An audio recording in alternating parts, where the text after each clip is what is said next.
Hello and welcome to my vlog number 80. It's New Year's Eve and I'm even recording this on New Year's Eve and not the day before. Normally I record and publish these on a Monday, but this is a rare change to acknowledge the time of year. And I decided to go without the green screen backdrop this time, and I'll just show you my studio, kitchen for a change. Right, I'm not going to do a recap of the year though. We've all been through it and it's done now. I'm not that big on repetition, not really that big at all really. Now on with the vlog.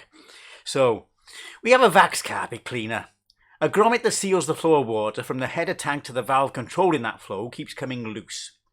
It's impossible to resecure as it was assembled and glued together, meaning it will not sit properly where it should. It keeps popping out. I've tried dozens of times, I've tried squeezing and poking it back into position, it just keeps popping out. And that means it leaks all over the place. So I contacted Vax, and they do not supply the part, and it's only a small part that will fix this issue, but can offer a discount on a new machine. Otherwise the machine is fully functional, and I hate waste, so I went searching for a replacement. Didn't find anything myself, so I posted on a few social media sites, and was led to something on eBay which I've now ordered. And that apparently is due for delivery today. I've had an email on that.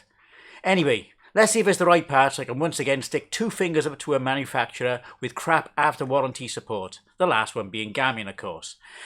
Now I've still got a fully working Garmin which could have failed twice. So yeah, it's still working. So, rude jump cut there. Future me here. And just as I stopped recording, I had a knock at the door, and this is it. This is the part for the Vax. That's the grommet that keeps coming off.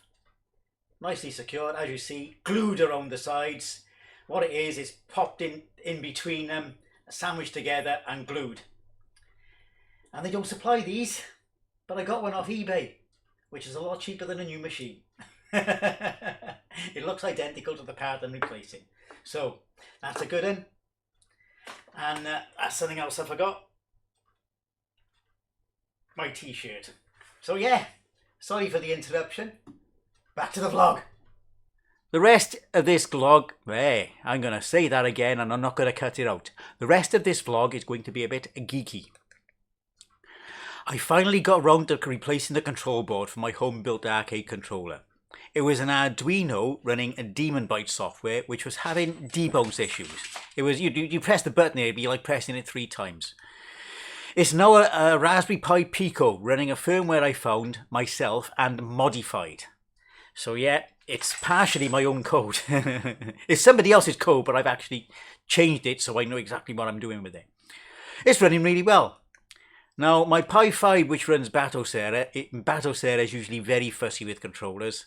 It did have a problem with the old board, but this one, perfect. So yeah, I've taken that Mayflash off my shopping list because I don't think I need it anymore.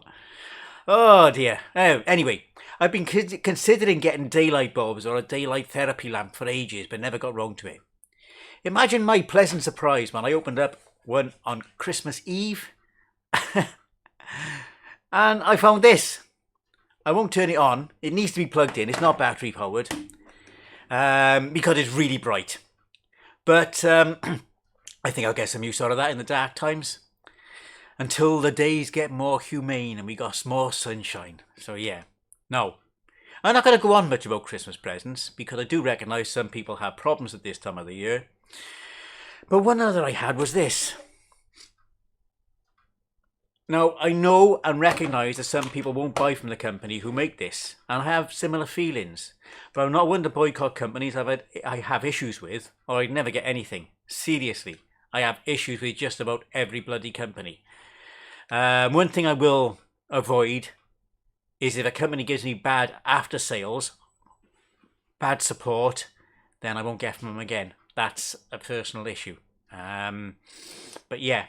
I can't boycott everything I have issues with, otherwise I bloody starve because I have issues with every bloody supermarket.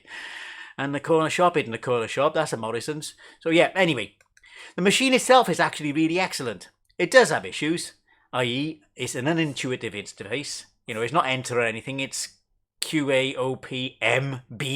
Yeah, it's weird. It's fussy with external drive format. I couldn't just format it FAT32 and have it recognised. I had to use an image. This caused its own problems. Some games won't load, which is possibly down to custom tape loaders, and a tap being practically instant, you can't force that into a full tape load. And I'm using the C64 joystick, which is it's too easy to accidentally activate the rewind feature. But I'm getting used to the interface. I've sorted out the files, and that was a task of itself. More on that in a minute. The games that won't load can be loaded into an emulator I have on the computer called Clive, that's Clive with a K, and then save as a snapshot.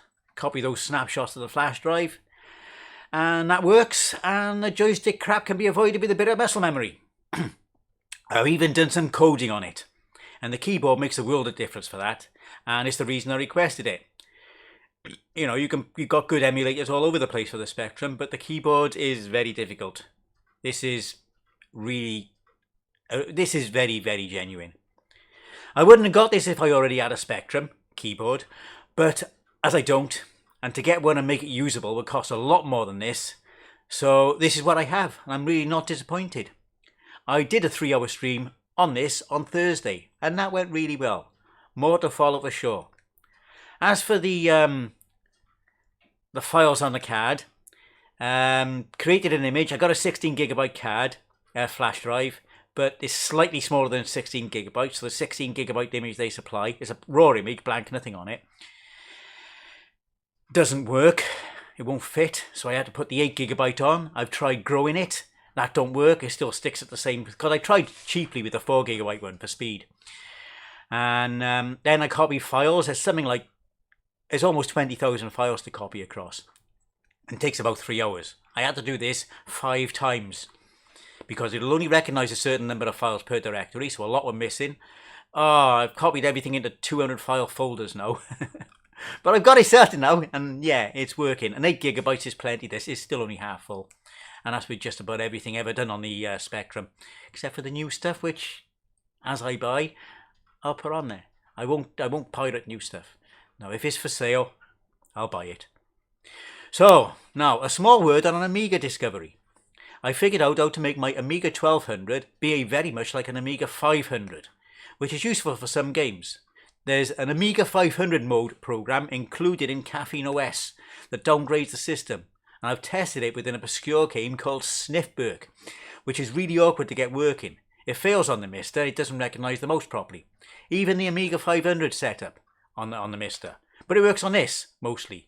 Sometimes there is lag on the mouse button, but the game is still far more playable than I've accomplished in the past. Right, next item. Sunday I tried to help someone in a Discord channel with VIC-20 cats for Mister, and worked out something I've never tried before. Now this is going to get really technical, so get ready. The VIC-20's memory management is a nightmare for the uninitiated, and the way it handles cats is confusing.